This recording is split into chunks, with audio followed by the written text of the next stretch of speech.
to Bab Dada's Avyaktavani last night, and we have also been listening to and studying Bab Dada's previous Avyaktavanis. After going through them thoroughly, I find that there are mainly 16 states of mind about which generally Baba talks about. Because his main aim is to make us perfect. And Baba has explicitly said in some of the Vanis, some of the Murlis, that Maya leaves some effects upon us. And those effects cause defects. And those defects do not enable us to make perfect, to become perfect. So in order to become perfect, we have to wash off our defects and to be free from the effects of Maya. And how many are the effects of Maya? So that how many are the main states of our mind which may be said to be due to the effects of Maya, which we are to get liberated from? That is the main question. Take for example the last night's Murli, last night Avyaktavani. The state of mind which is called by many desires was the main theme of last night's Murli. Ichha matram avidya, that our state of mind should be desireless. We should not be ambitious. Because if we have desires, it means that we do not have the practical divine wisdom. It shows we are still ignorant. The knowledge has not become a part of our practical life. And people who don't have this godly knowledge, who have not had the achievements of this spiritual path, their mind is scattered. So this is another state of mind, the scattered state of mind, which Baba generally talks about. The mind is wandering. It is scattered. It is not having concentration. So I find that there are mainly 16 states of mind. And if we keep a vigil, if we keep a watch, if we time to time try to examine ourselves, have introspection, and try to be free from those 16 negative states, then we can become Sola Kara Sampuran. That is, we can have 16 degrees of divinity. We can become 16 degrees pure, 16 degrees celestial, or whatever other name you may like to give it. Because Baba says that we have to become perfect. And when he wants to explain what is meant by perfection, the very first thing he says about perfection is that we have divine qualities in 16 degrees full. Not a single degree will be lacking. And I find that if we try to eliminate these 16 negative states and instead of them have 16 positive states, which are the opposite of them, then we become divinized beings. We become Devis and Devtas, gods and goddesses. Then we have our original state. Now I will take those one by one. One of the states of mind which I would like first of all to take is what Baba generally says in Hindi, chanchal sthiti, that the mind is not stabilized. It is fidgety, it is wandering, it is scattered, it is running from one to the other. Last night also Baba was saying that we want to fulfill one desire, and as soon as that desire is fulfilled, we have so many other desires to fulfill. One desire gives birth to so many other desires. Desires can never be completely satisfied. Someone has compared them to a fire. If you put something into the fire will burn all the more. There will be bigger blaze of fire. The fire will not be extinguished. Rather, it will have more brightness, you see. Same is the case with desires. If you try to feed your desires, try to fulfill your desires, you will have more desires. There has been a saint known as Bhartrihari in India. He has said, Bhoga na bhukta vayam eva bhukta. We cannot satisfy ourselves by trying to have the sensual objects. Rather, we ourselves will be there. We will be worn out. Our teeth, our eyes, our physical organs will become old. They will become worn out rather than the things. There is no end to man's desires. So therefore Baba was dealing mainly with the desires last night and the state of mind which is caused by desires. He said that a man who has so many desires is like a beggar. He has no contentment. And if a person has just 2 rupees and another person compared to him has 2 millions of rupees, but the man who has 2 rupees has contentment, has no further desires, is more happy person. He is not a beggar. He will look to be satisfied. Whereas the other person who has 2 millions of rupees but has so many desires, he will look like a beggar. So Baba had been comparing to that state of mind. So you will find that one of the states of mind which Baba generally tries to deal with is this wandering state of mind, scattered state of mind. Because our mind has to be pinpointed, concentrated. We have to concentrate on that Supreme Being who is just a point of light. And that requires concentration. And Bij Rupa Avastha, the seed state. The seed state is a very powerful state, but that requires complete concentration.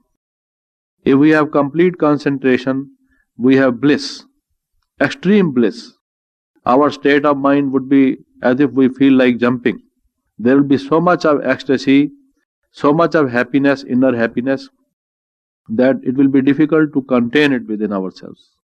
But that seed state which is full of things, bliss comes from so many other achievements. We can have that only when we have concentration. And if we have no concentration, if our mind is wandering away, we cannot gather it at one point. It means we have so many desires which have not been fulfilled. We are after so many things and they are drawing our mind to them. And that is why we are finding it hard to draw our mind from those things to this point. So there are some ambitions, there is some kind of another kind of consciousness which does not enable us to become conscious of Shiv Baba, pinpointedly conscious of him. So that scattered state of mind or that wandering state of mind which Baba calls Chanchal Avastha.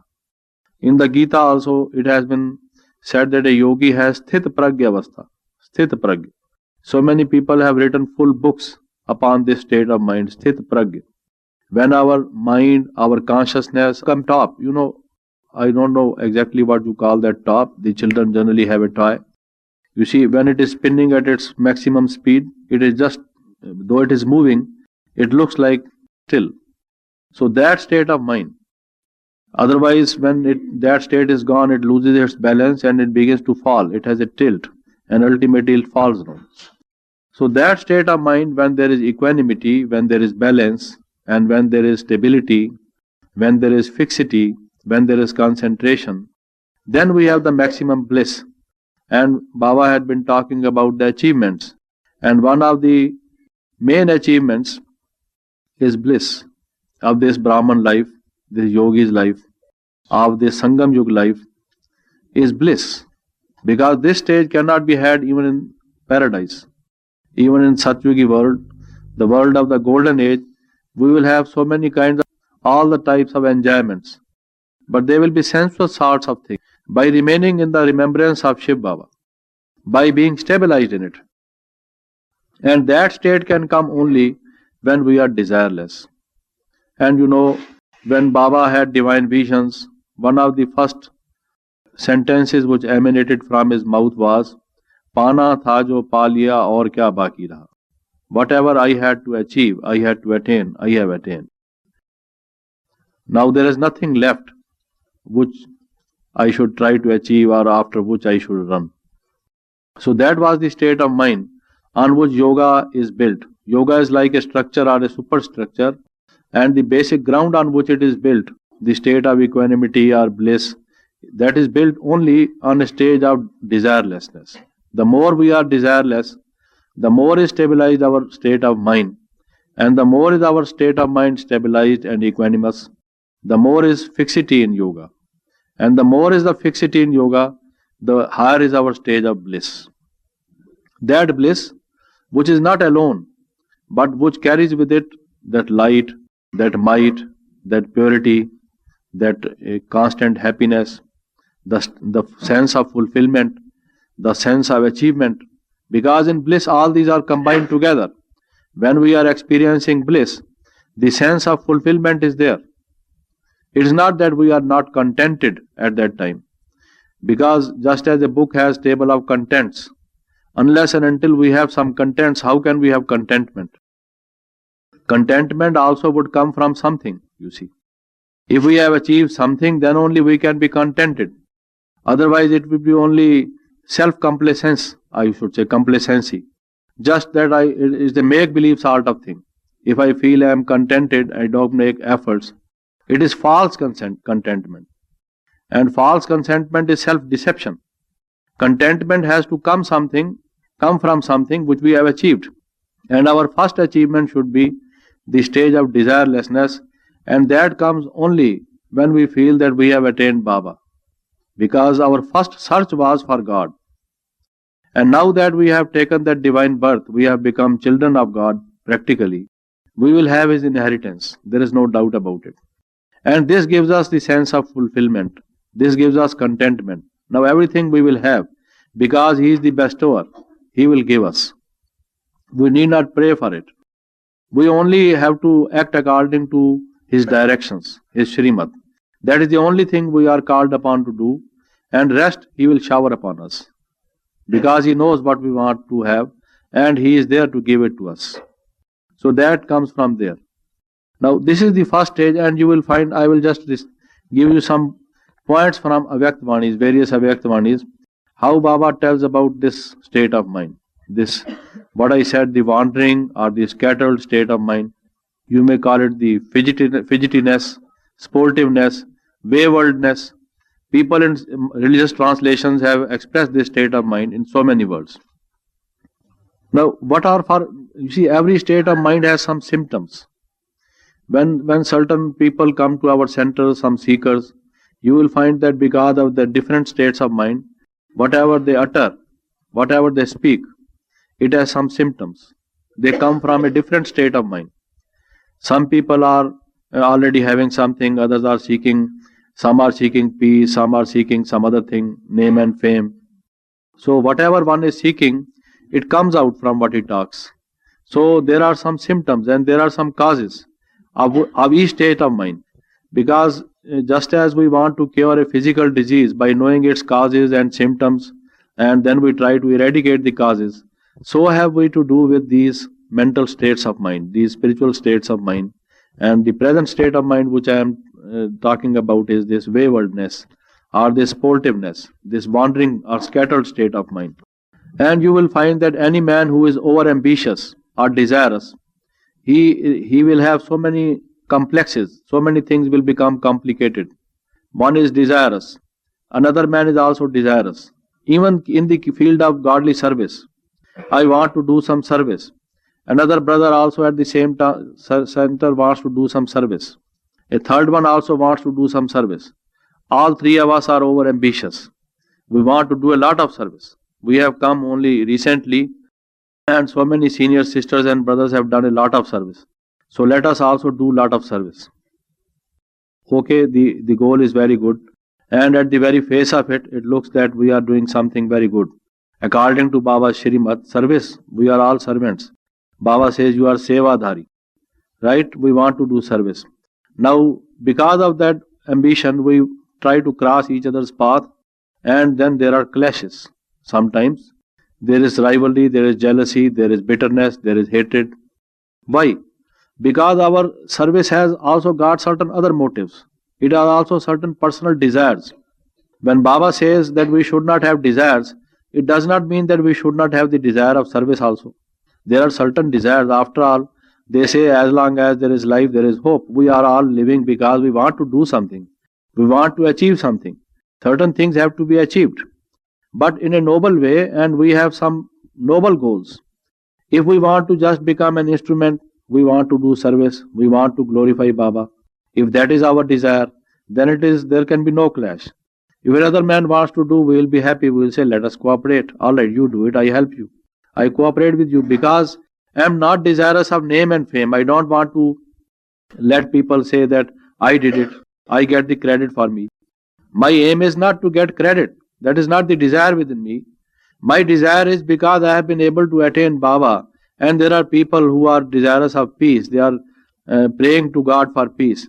And Baba said in last night murli also that you must have compassion. You must tell them about Baba so that they can also have this, what you have achieved. So my desire is only this much. That's all. I want to cooperate with anybody, let anyone be the leader. I want to serve. That's all. I don't want any personal name and fame. So there can be no clash, no bitterness, no rivalry, no jealousy, nothing of the sort. But if I have desires for personal glorification rather than Baba's glorification, then even this, you will find that so many things will come in. You see, as I said, the negative traits will come in, and they do come in. At some places, at some stages, we find they do come in because these are the tests which we generally have to pass. So therefore, Baba says desirelessness. Desire but desirelessness. Baba says pravritti but nivritti. You do the action but you don't do the action. Now therefore in the Gita there is the question, God, my Lord, you asked me to do action and you also asked me to refrain from action. I am confused, totally confused. What exactly you want me to do? You want me to have some desire. What desire? To have compassion. And on the compassion for what? For doing something. And how can I do something unless and until I desire? I desire to do something, then only I can have compassion. And on the other hand, you ask me to have no desire. And if I have no desire, I sit tight, all right. I don't do anything. No, I have not to have desire for my personal glorification. You see, something personal. My desire is to help people because Baba says I am bestower and you are my children. You should also bestow it upon others. My desire is to follow Baba. That's all. And this much desire, Baba says, has to be there because then only action cannot come without a motivation. There has to be some motive, some aim or object. You just read the constitution of the institution. The institution was founded because of some desires, but they were some divine desires. And those desires are mentioned as aims and objects of the institution. And that is the first part of the constitution. Because what you want to do, what this institution stands for, you must first mention. So desires have to be there. But certain kinds of desires have not to be there. Because they make our mind wayward, they make our mind fidgety. And you will find that Baba has mentioned in so many murlis what we have to do for that. Now, for example, in some of the murlis, Baba said, Kamna rakhne se parinam kaman ho jata hai. If you just have kamna, that is desire, the result of your achievement will be common. It will not be high class. See how Baba asks us to be free from desires and to be that free from that kind of state of mind. You see, Baba says that if you have in Hindi, the word kamna has two things. You see, kam. The word kam also means sex lust. The word kam also means desire. Baba says if you have kamna, that is, if you have desire, then your goal will be not that high class. It will become a commonplace. So then again it means if I want that my result should not be commonplace, then again I have to desire not to have desire. Isn't it? That I should not have a desire. Why should I have not a desire? So that my achievement, my result becomes high class. But this kind of desire is there. But this desire is a noble desire. Because this means that I don't want personal glorification, nothing for me. And then Baba says if your mind is wandering, scattered, if you are not able to concentrate perfectly well, not able to stabilize your mind in that consciousness, high class consciousness, then Baba says, Samaya ki samapti ka nischay karo. Baba's words generally rhyme and what we read in Hindi is rather, you see, gives us some better explanation than when we translate it. So therefore I am reading the original one in Hindi and then trying to translate it. समय की समाप्ति का निश्चय करो. Baba says if someone's mind cannot be concentrated, it is because he has forgotten about that he lacks faith that the fag end of the time has arrived. Have faith in the fag end of the time, that the present time is just coming to end. It is the tail end of Kali Yuga.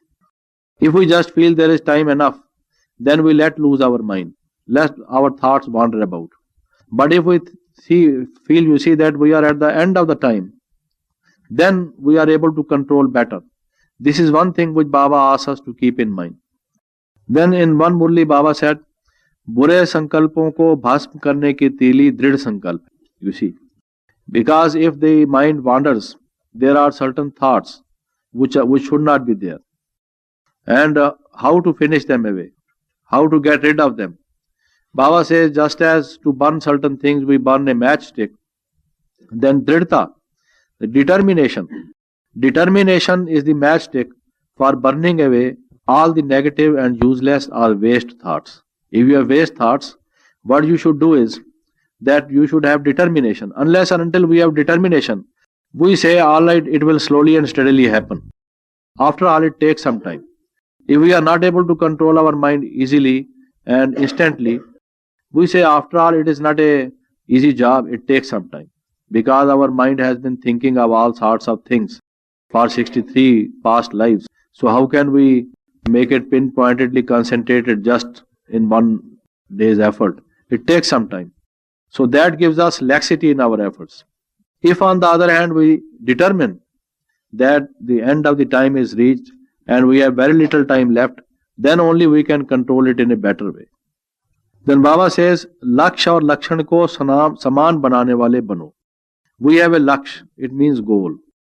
And in Hindi, the word Laksh has got special significance because Laksh is what is in front of your eyes, what you are constantly seeing. So your goal should not be something which you are missing from your sight, but your goal should be always in front of your eyes. So this Laksh, the word Laksh has got a special meaning. It means your goal, but it also means the aim or the goal which is constantly in your sight, so that you do not miss it. When a person wants to shoot at a target, he aims his gun at that point, and that aim, you see, is sort of Laksh. And then Lakshan, Baba says the qualities. Now there is difference between the Laksh and the Lakshan. Your aim or goal is to become gods and goddesses or deities, but the qualities you have are not that. Because let us take the case of anger. Now we may not express anger by a word of mouth. We may not express anger by our physical actions, but our mind may entertain anger. We may be angry against somebody, though we are not expressing it because there are some divine sisters and brothers with us, and if they listen to us, they will think that we still become angry. So that we try to control anger, but the anger is very much there in our mind, you see. So that has not gone, that is not finished. So there is difference between the state which we want to achieve, but our present state. And how to fill up the gap. So if you just pay your attention to this, that still there is a lot of gap between our goal and our present state, then you will be serious, then you will make sincere efforts, and then you will be able to have concentration. If you think, oh, all right, like others, I find so many others also, they don't have those qualities, so nothing to be serious. Then there is albelapan, because Baba's murlis, many murlis are about carelessness. Then I become careless. But Baba says become active and alert. So I can't become active and alert unless and until I am sincere, unless and until I am serious. And I can't become serious and sincere unless and until I notice the gap between my final state, which I want to achieve, and my present state. How much is the gap? Because this much is to be covered. Like a student who is studying at the university, the examination is quite at hand, and he finds that lot of courses have to be covered. He has still to do a lot of reading, to take lot of notes. He has to memorize so many things, details. So then he is serious, he burns midnight oil. But if on the other hand he is not careful and serious about it, then it doesn't pay attention. So Baba says just pay your attention to the gap between your final state and your present state. Then only you will be able to control your mind and have fixity. In another Murli, Baba said, छोटे से दाग से भी value कम हो जाती है. You see, we have a diamond. And Baba says, if a diamond is very good, very big, it weighs very much, so much. But if it has got, you see, a little bit of defect and a little bit of what you may call flaw or flaw, then its value becomes so much less. So Baba says, you just see to what blots you have, what defects you have. Even if you have some small defects, some small dots, they reduce your value as a diamond. Baba generally says that you are the diamonds of this Baba's diamonds. But Baba says if you have got some defects, even a small defects, the value of this diamond will become that much less. So you have to pay your attention to that. Then only you will be sincere and serious in your efforts. And in another Murli, Baba said, जैसी वृत्ति वैसा vibration फैलेगा. As your vritti, your mood of mind, your state of mind, so will be your vibrations. So you should not be concerned about your scattered state of mind for your own sake, but also for others' sake. Suppose I am sitting in the class. Now my mind is not stabilized. I am doing disservice. Others are practicing meditation, but my mind is wandering away from one end to the other.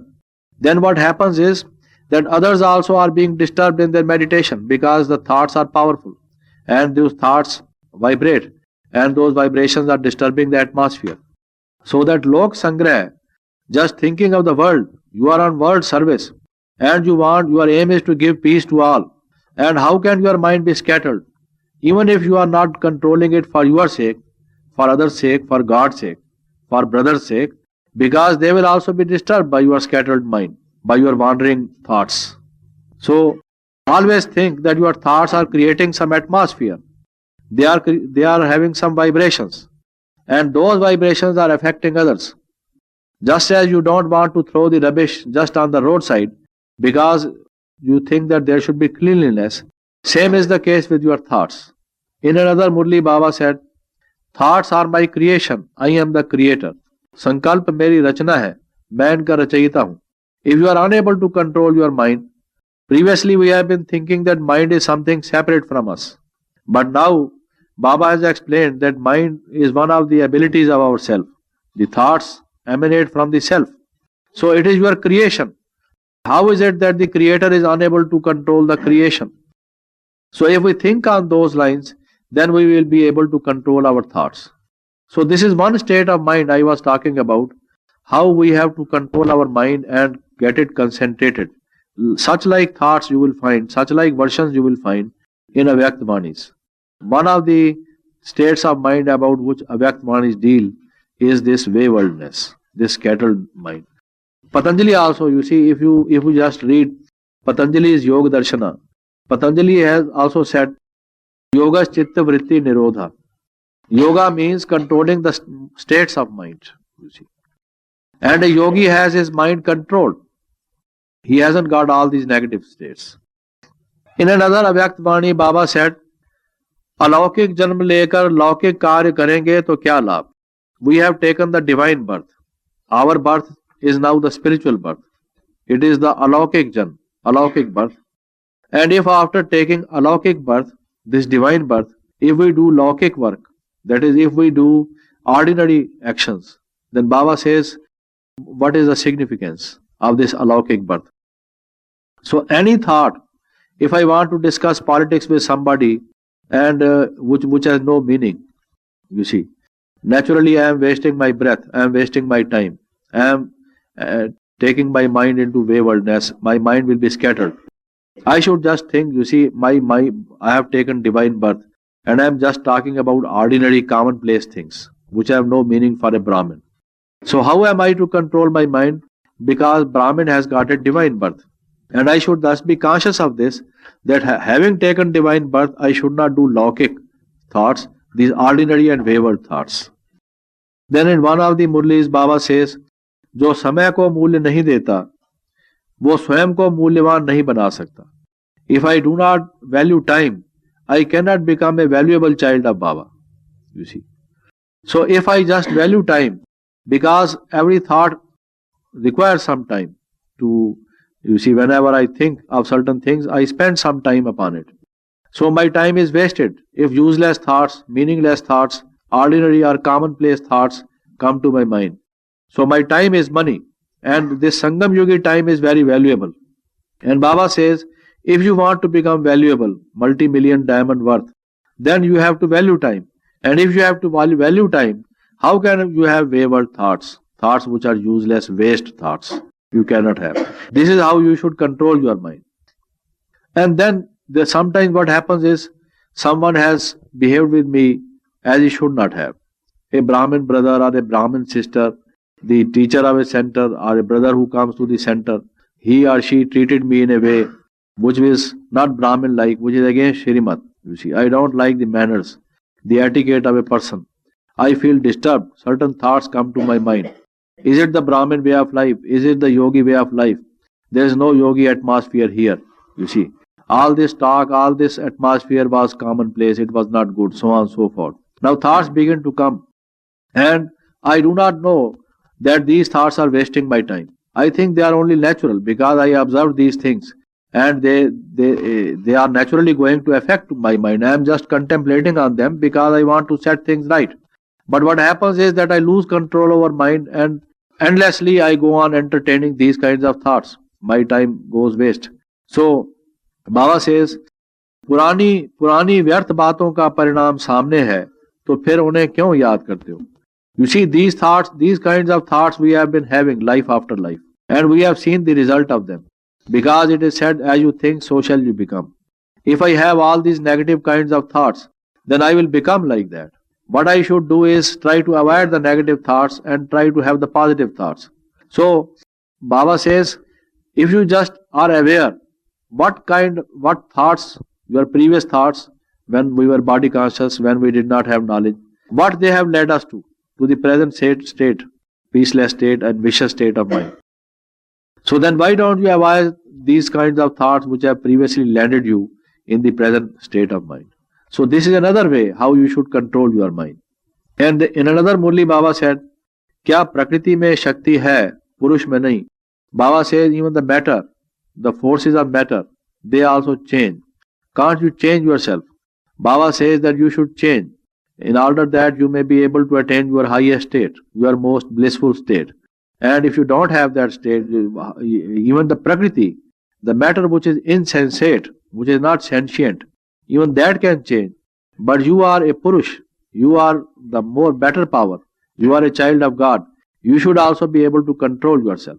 So having faith in your controlling power, try to control your mind, have the fixity, because this is the Sangam Yogi period when we can have the climax of bliss. And if we miss this, we miss it forever. And most particularly, Baba has been telling about the state of desirelessness. Because if we have desires, then what we can have is, suppose I want to suppress my desires.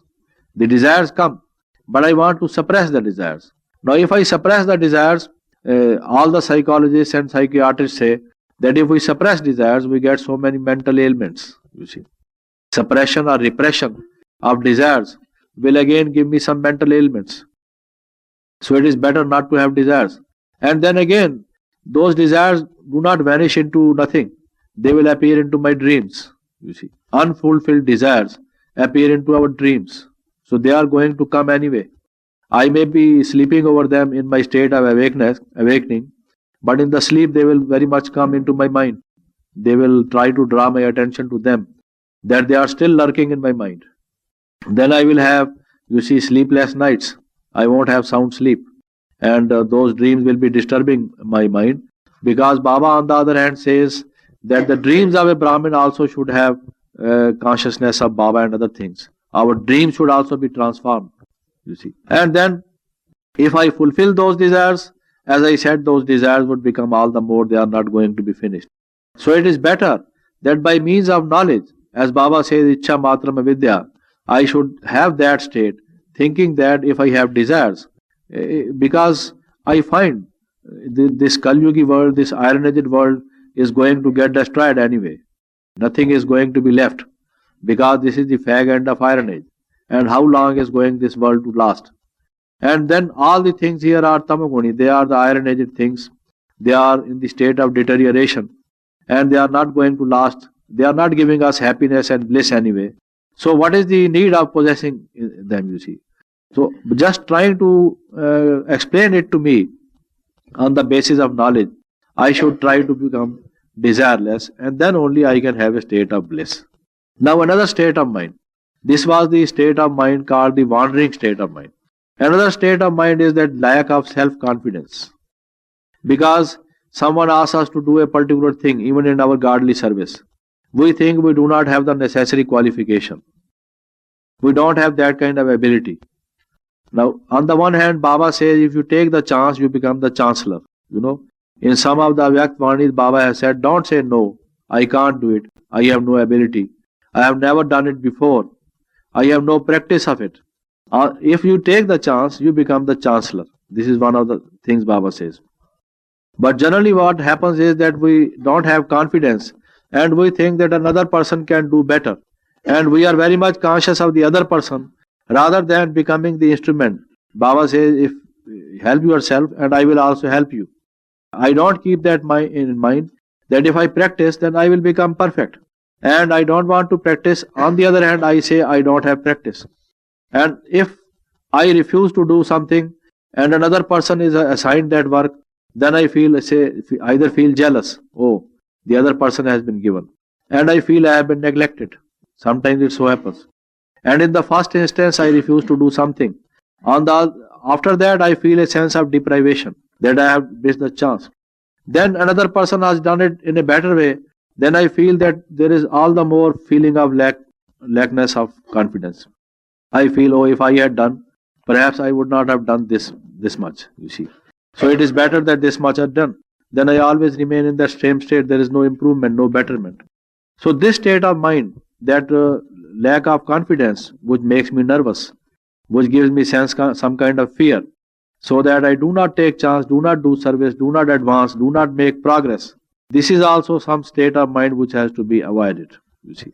And so many Avyakt Vanis, murlis, you will feel deal with this state of mind. I will now give you some points from Avyakt Vanis. Baba in some of the murlis says, Smriti wale ko samarthi aati hai. If you just remember Baba, you will get strength. All right, I don't have strength. I feel that I am not fit for it. I feel that I have not that ability. Never mind. Baba says, if you remember me, you will have strength. It is his version.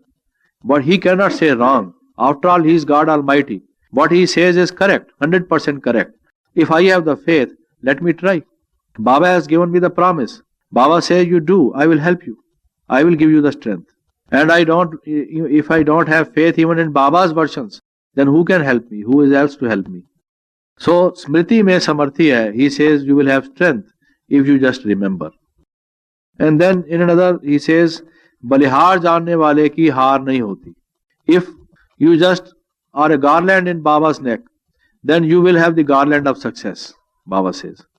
You just make sacrifice. You have sacrificed so many things. And you cannot have non-success. You will certainly succeed. Baba has given you the assurance. Baba says, Vijay aapke mathe par likhi hui hai. Victory is written on your forehead, isn't it? So Baba says, because he is the luck maker, he is the fortune maker, he is writing the line of luck on our face. And he himself says that victory is there on your forehead. You see, I should have faith in him. And in another Murli, Baba says, हम अनेक बार के विजयी हैं, विजयी बन के दिखाएंगे. We have been having victory times out of number. Baba says, you think like this, that this play, you have played times out of number, and you are certainly going to be victorious. You see, whenever you have some kind of a lack of self-confidence, faith in yourself, think of these versions of Baba. I scored victory times out of number, and I will certainly emerge victorious. And in another, Baba says, Baba ne humko chuna hai. You see, after all, when we apply for some job, there is a selection board. And that selection board tries to examine what abilities we have. See, then only they select us. Now Baba has selected us. Who can be a better person than Baba? He has selected us not for nothing. He must have seen some abilities in us. And he knows us better than we know. We didn't know ourselves. He told us what we are. So there are certain things in us which we are not conscious of, but they are in latent form, in dormant form in us. And they have to be just in a potential form, they are there. They have to emerge. And Baba says that they are there. Therefore, He selected us. So let us have confidence in Him, and we will have confidence in ourselves also. So that lack of confidence will go away if we just think that Baba selected us. We can do it. You see, Baba asks us to do service of scientists. Baba asks us to do service of VVIPs. Baba asks us to give the Baba's message to those souls who are bhaktas, who are doing so many prayers that they may have this and they may have all that. But sometimes we are not successful. And one of the reasons you will find is that we have lack of confidence. And that lack of confidence is an obstacle in our way. We cannot think clearly what we should do. We can do, but we do not think clearly what. You mean their desires? Yeah, that's what I was saying, that these desires are not for our own glorification. No, if I just have this kind of an expectation that so many people come and it makes a good news, it's a different thing. But if I want to give Baba's message to so many souls, if I want to be compassionate to a greater number of souls, the difference is only in the outlook. If I find that I am able to do service to so much, my desire is this, then this is not bad. But if I am publicity conscious in the worldly sense, then it means something different. But on the other hand, we have to spread message worldwide, and we have to go back to our sweet home, and we want to finish the job. We want to give message to as many people as possible, the greatest number. So if that is our desire, that desire is not something which we must avoid. But if our desire is the negative, you see, it is a worldly kind of desires. Again, in a sense that we want to glorify ourselves, that we planned our program in such a way, we made publicity in such a way, so on and so forth, that so many souls turned up and all that. Rather than thinking that Baba made it possible, Baba helped us, and Baba's children have come, so on and so forth. It makes how we think. That makes all the difference. So what I was saying was that in another murli Baba says, मैं आधार मूर्त हूँ और उद्धार मूर्त. You see, that I am the master liberator. If I think that that is my goal, that is my role, then I think I will have confidence in myself. When I think that the person whom I am confronting, some people go to see a VVIP, they are conscious of the other person that he is a VVIP. Be the stage of self-confidence. Then I do not lack confidence. So, मैं आधार मूर्त हूँ और उद्धार मूर्त. Then in another Murli Baba says that if, alright, even if you don't have some strength, you lack in strength, and you say that therefore you lack in confidence because you are aware that you don't have that ability. Okay. Then how do we have strength? How do we have ability? You think upon that. And Baba says if someone lacks in physical strength, he does physical drill. If someone lacks in intellectual strength, he does some intellectual drill, some exercise. You see, some kind of an exercise which gives him some kind of an elasticity and muscular power and all that. You see, better health, better stamina, and makes his health better. Similarly, if you think that you lack in spiritual strength, you see, then you should also do some drill. Rather than always think of something lacking in you, you should try to make efforts. And the efforts are to do the drill. And what is the drill in this case? It is the churning of godly knowledge and also the practice of meditation. So Baba says if you practice meditation and do some churning, the job in front of you, suppose you have to make a speech, you do some churning. What point you are going to say? Instead of feeling that you can't do it, alright, you try to read Baba's murlis and try to find out the appropriate points and try to practice meditation and try to have the strength. If you just go on thinking that you can't do it, it will not help you. On the other hand, the exercise, this kind of a effort will help you. In another Murli, Baba says, some people have the strength of weapons. The military soldier, for example, has a very powerful weapon, arm and armament of war. and he therefore feels powerful, that he has the strength. He can shoot the enemy from a. Yes, you see, it is better if we just are constantly linked to Baba, and if we get directly from that source, it is no doubt better. But if suppose I don't have confidence, and that lack of confidence, because of that, I am losing that consciousness of Baba also. That is an obstacle in my way, and I feel that I don't have that. So it is better that I make preparations. Baba very often did it, not himself, but he made all this, made us all do it. Because in the beginning, when our senior sisters and brothers who are now doing it, you see, without churning, Baba would say, "All right, I give you a topic for the essay. You just churn about it, and then come into the class and speak about it in the class." So that is how he prepared.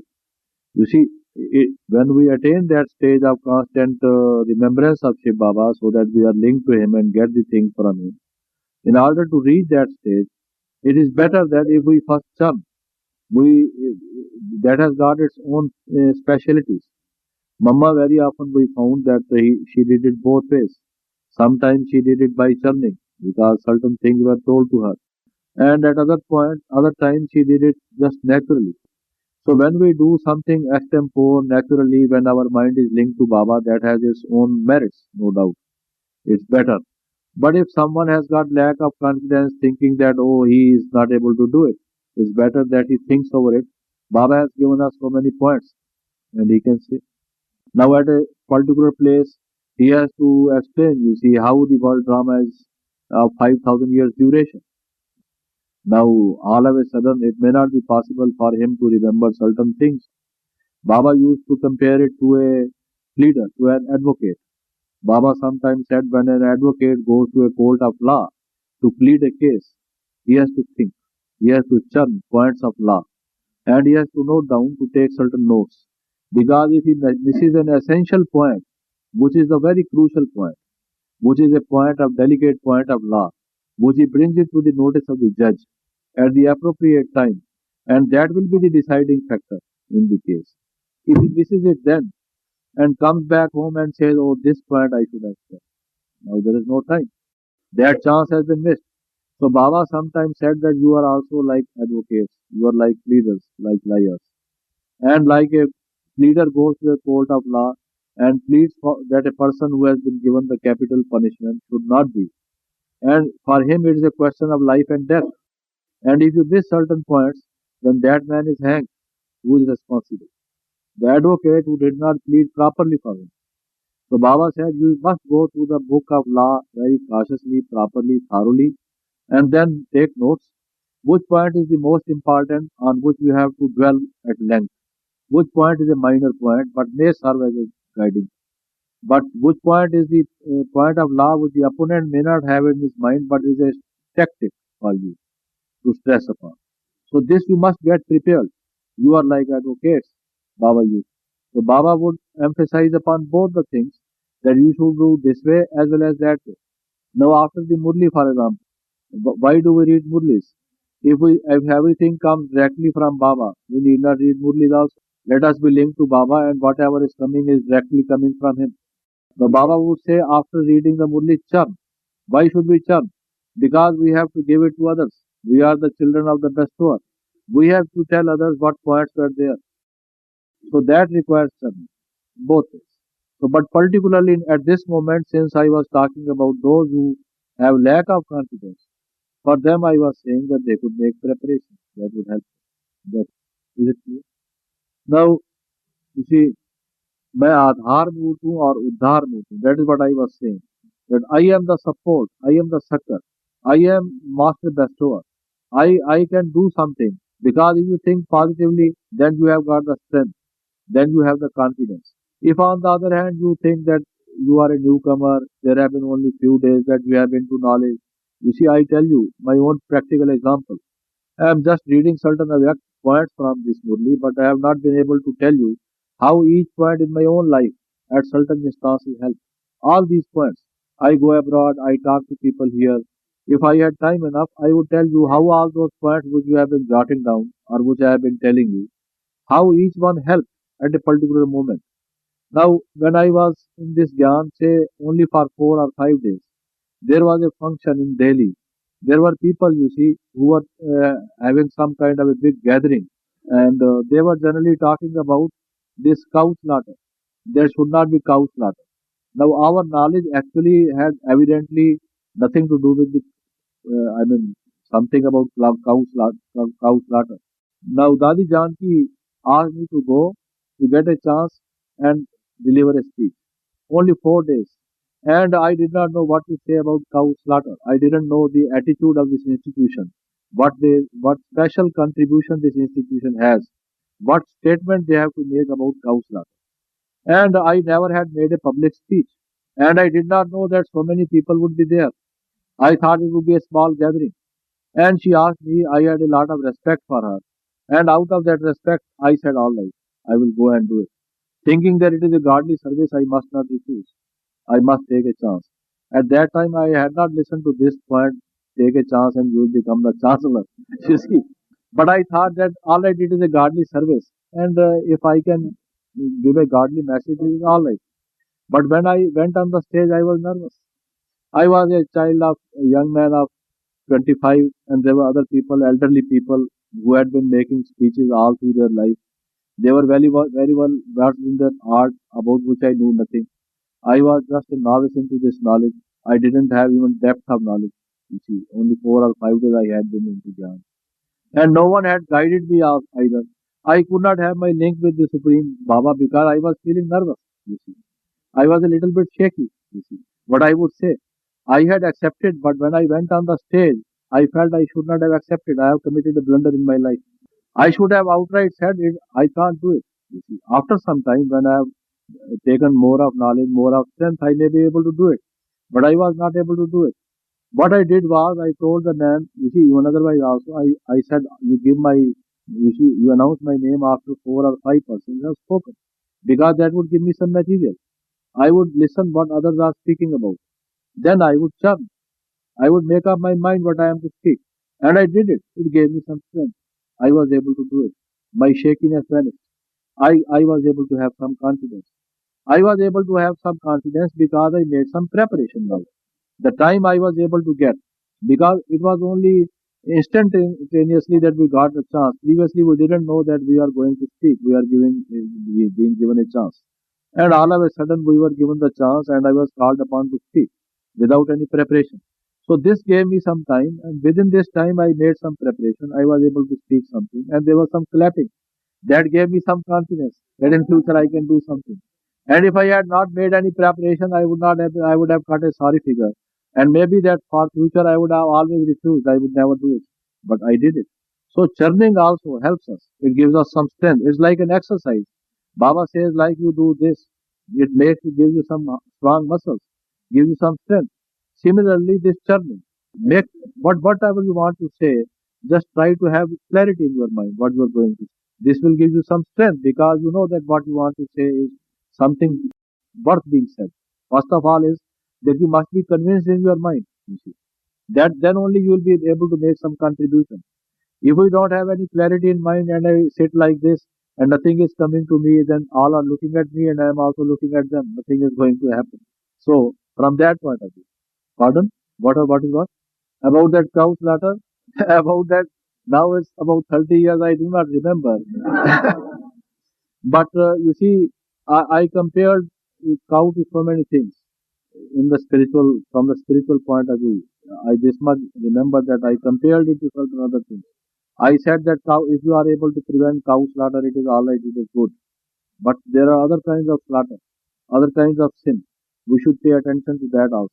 So just giving a little bit about that, I mentioned certain other things of the institution because I was given only 5 minutes to speak. You see, and within 5 minutes I had to express. And some people already had said so much about the cow slaughter, and you see, there was nothing new to be said. So I supported what they wanted to say, but after that I wanted to give the message of Baba, and that I gave. Because Baba, further later on, I learned Baba, you see, compares the soul also to cow, and that such lust is the sabbath by which you are killing this cow.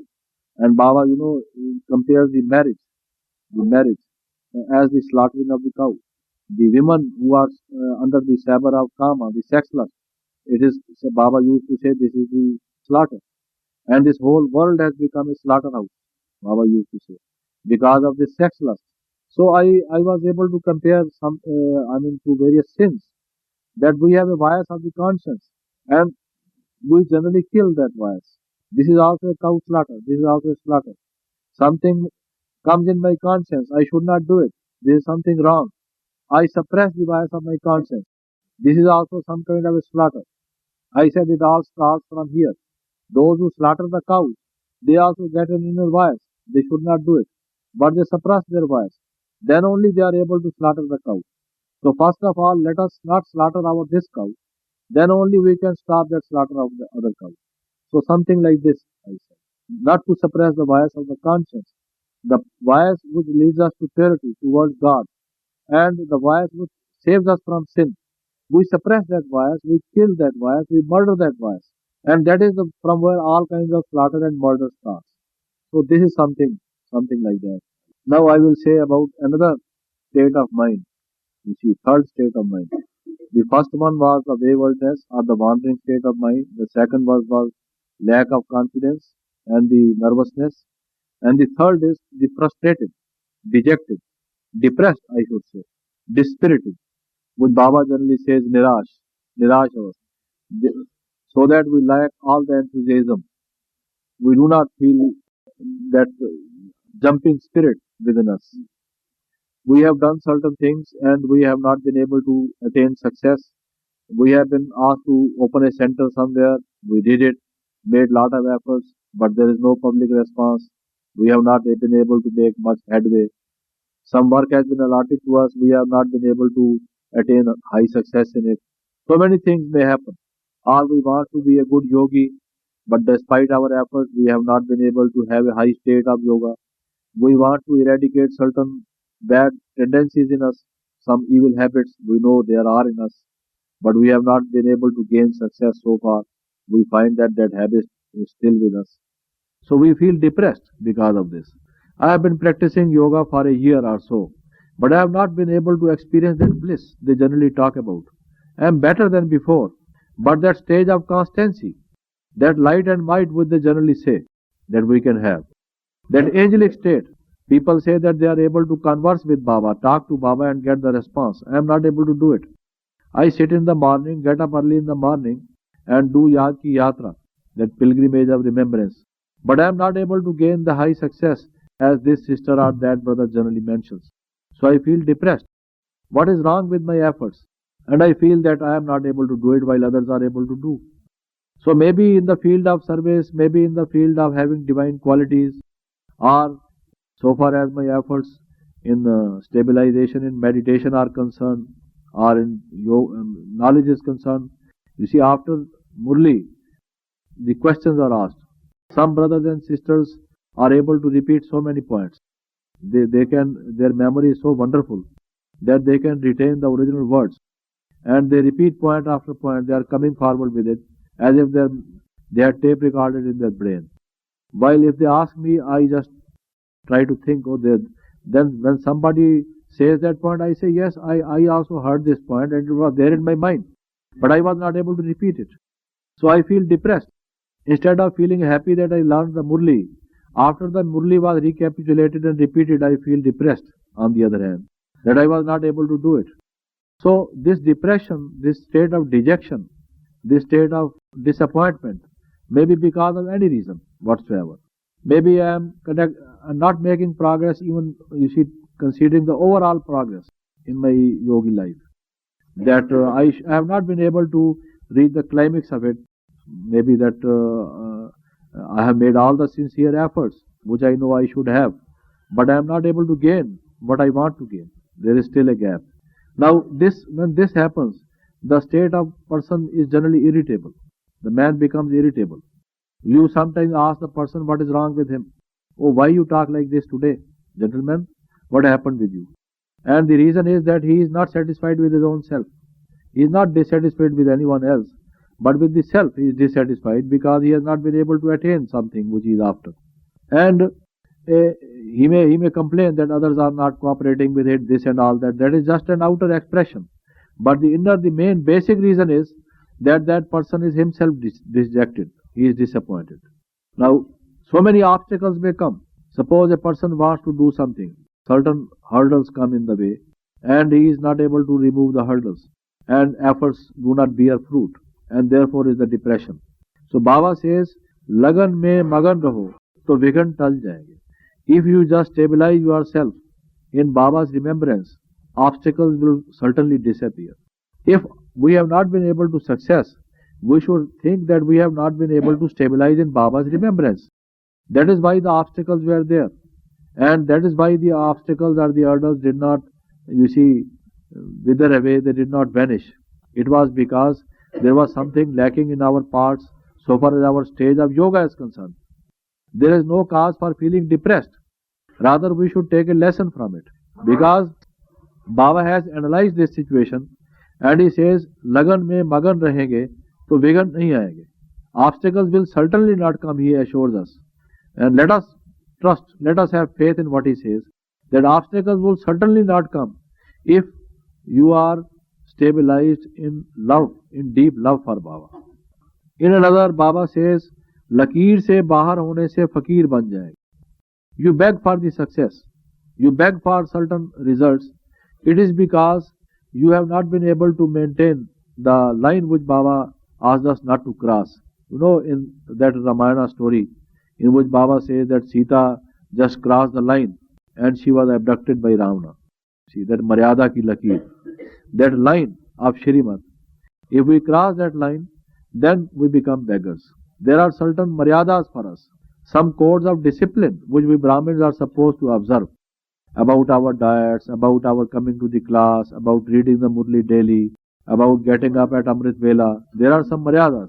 I find that most of the centers in foreign countries, that chart of Maryadas is generally there put up on a board. Now, if we cross that line of Maryadas, then only the obstacles come and then only we are not successful. So if we are not successful, there is no cause for feeling depressed and dejected. We should think that we have violated some principle, violated some teachings of Baba. Then we should rather examine what is it that we did wrong, we did not practice. You see, I tell you one thing.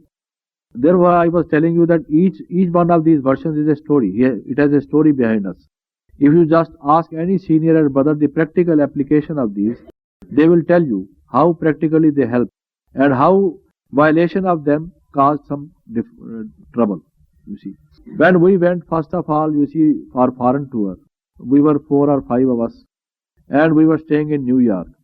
And one of the instructions Baba had given us was that before we start for any service, we set out for any service, we first sit in meditation for some time. Suppose I have an appointment with the Secretary General of United Nations. Another brother has to go to another place. A third sister has to go to get an appointment at some other place. Then before each one of us sets out for our destination, we sit for our meditation. And then only we start our day's work. Amrit Vela meditation is different. Then after that, the morning class is different. But now our service starts. You see, our work day. And before we start on this, we must sit in meditation. We always did it. But one day, we didn't do it. It was because we were getting late. We are yogis after all. We thought we are Brahmins after all. And we are on godly service. And if we sit in meditation, we will be late. Baba does not ask us to practice meditation even if we miss an appointment. Because of this, we set out to our destination, to our goal. You see, we had a lot of trouble on that day. We have to give, something as a present to the Secretary General. We were not carrying it with us, number one. We went down the lift. We were at the 6th or 7th floor. We went down and we were waiting for a taxi. So many taxis, they were vacant. They could have picked us up. We asked them to stop. They did not stop. None of them stopped. Anyway, we were late. And then all of a sudden we thought that we have not taken the gift which we should have. And then, that appointment was missed. So we went back and sat in meditation. And Sister Sheelindra, in Bombay, Sister Sheelindra, she was with us. She went in trance And Baba said, this is the punishment. And you will see what happens today. All our day went waste, I tell you. It was because we violated this. It's a long story what happened. All of the sisters and brothers remember what happened to us that day. We went, you see that we catch the tunnel train. We missed that train. We rushed up so that now the train is missed. We catch a taxi. We could not catch the taxi. So on and so forth. Then ultimately we got the taxi and we were caught up in a traffic jam. All these things happen. Now are you getting late? You see, simply because we did not practice that 5 minutes meditation, we got thinking that we will be late. We were late, so much late, you see. And that 5 minutes might perhaps have helped us. So, you see, we violate some principle, some instructions which Baba asks us to follow. And then what happens is that we are not able to have success. And when we are not able to have success, we feel dejected. After the day's job on that day, we spent on taxis, trains, ran without food, and came back in the night having not achieved anything. We will have depressed state of mind, you see, that we were not able to do anything. And no, instead of that, we should think that we violated something. And next day, we are not going to do this. That we are students, we must learn. That is the proper way. Instead of feeling dejected. Because, yes. No, even then we were talking about ourselves, among ourselves also. You see, that we have done something wrong. Previously we didn't understand what we were doing something wrong. But each one of us was saying that today we violated some principle. Otherwise, we are on Baba's service. We have come from India, from such a far off place. After all, it is not our thing and we are all right.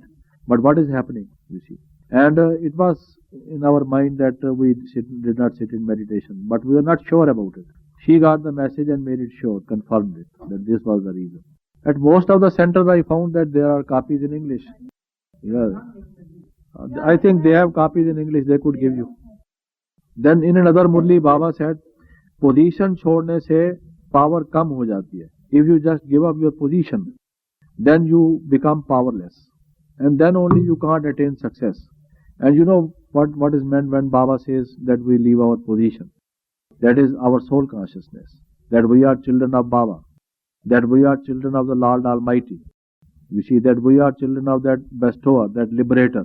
When we have this kind of consciousness, you see, Brother Vishp Kishore, you must have heard about him. He was one of the senior brothers. He is no more in this form, in this. You see, he was with Baba for quite some time and had a lot of responsible jobs of this institution. He used to meet the VVIPs and represent the institution in government offices. He had so many obstacles to face, so many hard jobs to do. And he very often was successful. And whenever we asked him how and why he was successful, what was the secret of his success, he was saying that his name is Vishp Kishore. Vishp Kishore means, you see, the son of the sovereign of the world, the son of Lord Almighty, you could say, or the son of Shri Narayana. It could be both ways. Both could be the meanings. And, pardon, the child of God or the child of the world sovereign, the king of the world. So he said whenever he went to do some job on behalf of the institution, he always had this consciousness that he represents the Almighty Government. He is not an ordinary human being, but he is the representative of the most powerful government in the world. And that he represents Shiv Baba. He represents the institution which is run by so many pure sisters. He has all this consciousness. And then he speaks from that strength. And then the things click. He gets success. He never feels that this work will not be done. He will not attain success. But he thinks that since he represents the most powerful one, the Almighty One, the work must be done. It would certainly succeed. Why will not it succeed? He never has got a feeling that it will not happen. He always has the faith that it must happen. So even if someone said this cannot happen, this is against the rules, we can't help you, you see, he would not simply listen. He would say, but this is Almighty's work, you have to do it, so on and so forth. And he did not lose the faith.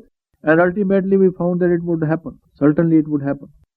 And whenever we hold so many big, you see, we held conference at Red Fort. If you just listen to the story, how many hurdles came. All the things, you must have your own experience. How many things you think are cannot be done. but you would find that you are able to do it. It is because when you feel that it is Almighty's work. Personally, Baba has been ordering us to do so many things which could not be humanly possible. Take the case of the land in Rajori garden, which we are able to get. You see, the shape of the land is like this. At one point, the land is like this. It is just a geometrical point. Where it meets the road, the land is like a point, geometrical point. So you cannot have even a door. You see, how can you have a door? Even the door must be 3 feet or 4 feet wide. But the shape of your land is a geometrical point. The government says that you can't build a house because your land is like this. And we say that alright, you take some land from us and give some land to us. They say we can't do it because you are not a registered institution. We cannot deal with an unregistered institution. Because you are so many people here and we give some land to you, and tomorrow someone comes up and says that I am not a part of the institution, this land belongs to me, I gave the money. How are we to deal with these persons? So there is a legal flaw, we can't deal with you. If you were a registered institution, we could give some land to you and take some land from you, and then we could widen the shape of your land in the front, and you could have a door, and we could give you permission to build a piece of building. But now we can't do. You get your institution registered and alright, we will do it. And Baba says we cannot get registered. We are not going to get registered. And they said then we are not going to give you the land. And Baba said they must give the land. Then how are they going to give the land? Then every time we will go to them and they will say no, we can't give it. Ultimately they had to. We did not get registered. They had to. So there are so many things like this. You will find that a time comes that if we go on doing certain things which appear impossible. Baba asked me to get a book printed within 4 days. The book which I had not written. The manuscript of which was not yet ready. And he asked me to write a book on huge contrast between what human beings have been saying and what God says. And he asked me not to leave a single important point. Now which are the important points I must first think, and then not a single point has to be left. And I said how many should be the pages, and he said I don't know, this is for you to decide. Now, but it should not be a very big book either. But it should contain all the points. It should contain all the points, but it should not be a big book. And it should be printed within 4 days, and not should it only be printed within 4 days, but it should reach all the centers within this time. Because there was Shivratri and all the people had to distribute. How could this be done?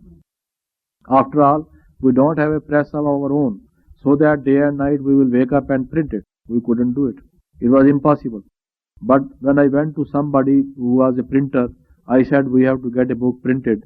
He said within how many days? I said within 4 days. He heartily laughed at me. I felt that he's laughing at me. And he said, I thought, I can't fulfill your order, you give me at least 4 months time. I am already booked for 4 years. But I can accommodate you, after 4 months, not for 4 days. But when I asked him, I said, alright, this is God's work. I know that you are a non-believer, you are an atheist. But for me, this is God's work. One who has asked me to get it done, I can't refuse him. I must do it. Help me. Alright, you help me. I told him bluntly to help me. Because I knew that he is an atheist. He is not going to do it. But I told him. And he laughed again. He said, alright, if he is God for you, I am going to help you. I don't believe in God. But if you say it is, and if you are in a difficulty, I said, I can't say no to him. I am your brother, alright, you help. He said, alright, give me the manuscript. I had no manuscript. What should I give him? And I wanted to be printed within 4 days. And not only in one language, but in 2 languages, in Hindi and in English. We have to write first in one language and then to get it translated into another language. Then I asked him to give a corner into his press and a table and a chair, and that I would go on giving final draft to the people, and they would go on doing it. Brother Vishwaratan here, and Brother Vishwaratan and me, we both, slept in the press, woke in the press, sat in the press, day and night. We wrote and then went on doing it, and then we were able to complete it. And then we went to the railway station, and the passengers who were going to various destinations in various trains, we gave small packets to them to deliver it at our centers, and it was able to be fulfilled. But at the very face of it, it looked impossible. But when I just looked at Baba, and Baba said, do it in 4 days, I looked at Baba, and Baba looked at me. You see, he understood what I meant. He said, "You think it is impossible?" I didn't say anything. Baba said, "If a newspaper can be printed in one day, you can't print this small booklet for 4 days." You see, daily a new newspaper comes out. You see, such a big newspaper, and you can't print this book. Now, the newspaper have their own big staff. They have a big office. Many of the things are printed before. You see, and they have a lot of people. They have their own machine. I did not have.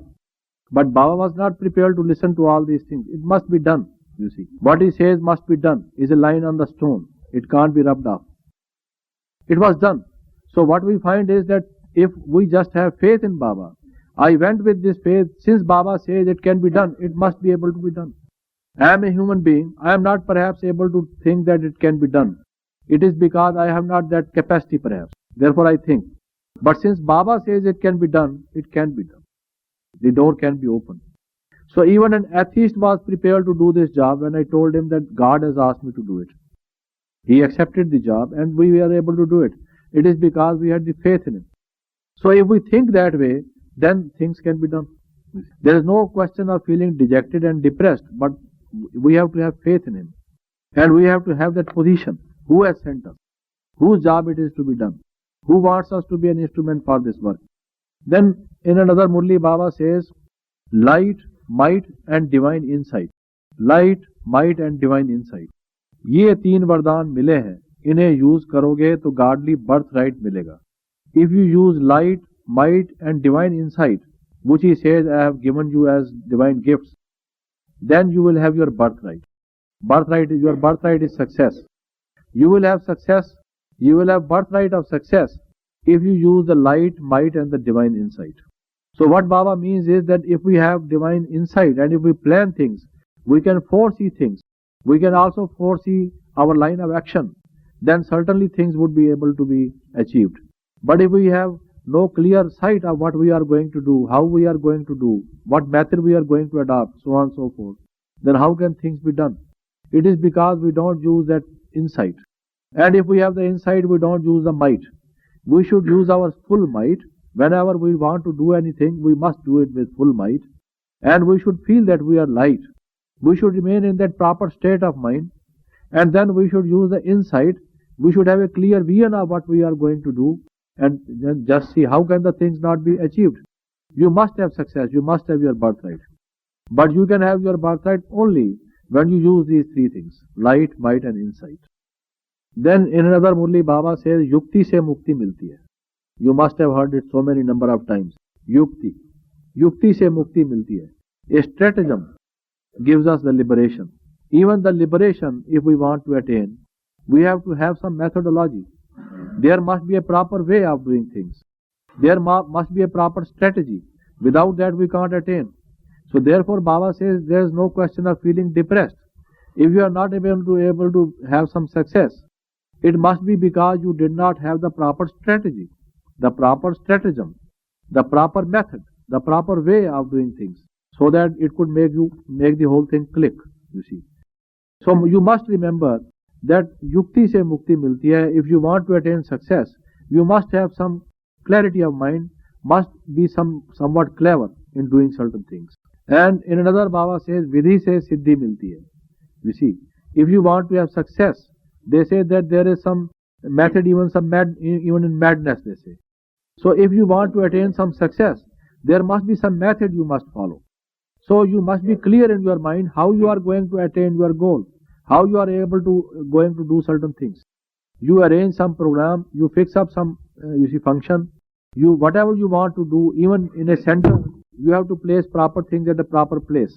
There must be some kind of a planning, some kind of a system. So vidhi se siddhi milti hai. If you are not able to attain some success, it is because you did not adopt the proper method. So the way is to have introspection and to have analysis, why it happened like that, and then to come to some conclusion for your future guidance, rather than to feel depressed. In another, then Baba said, Tufano ko tofe samjho. All right, you set upon doing something, and certain obstacles came in your way, certain storms, you see, were there. But then Baba says those storms are always, they leave behind them some gems, like the storm from the sea. They You see, so many precious jewels, precious stones, they scatter after them on the shores. So you must think that if there are certain obstacles coming, why should you be afraid? Why should you feel depressed, dejected? They would certainly lead you to certain achievements. If you just look to what they left after they were over, you would find that they mellowed your nature. Maybe they certain rough corners of our nature were smoothened. You see, we might have been arrogant, we might have been proud of ourselves. Might have been certain other roughnesses in our mind, and you would find that they have been sharp, they have been smoothened. We gained certain things ultimately. We were more experienced. They gave us some strength when they left us. So you shouldn't look upon them as some kind of an obstacle or a hurdle. They are going to come because you, as a son of an almighty being, have to overcome over them. They are the test of your strength. And then you can know how much strong you have become and what is lacking in you. So they will also leave certain good lessons for you. You should take those storms not as storms, you should not be perturbed. Rather than you should welcome them because they would give you some precious gems. And in many murlis, Baba has been saying, Swasthiti se parasthiti ko jeeto. All the situations you can conquer by means of stabilizing in yourself. These situations will come. As the people say that you can't change the events, but you can change the attitudes, some people have said. But not only the events, even the events can be changed, Baba says, provided you just are stabilized in yourself. That will give you the power, because how it does give us the power? Now, how do we examine it? Suppose I am stabilized in the self. Alright, I am soul conscious. I am trying to remember Baba. Now, who will explain how it helps me to gain control or victory over my situations? I may have so many kinds of difficult situations. Now, this simply soul consciousness, how is going to help me? Pardon? Now, would you explain a particular situation? That this is the situation, I am soul conscious, and this is how it makes me clear, and how it makes me victorious ultimately.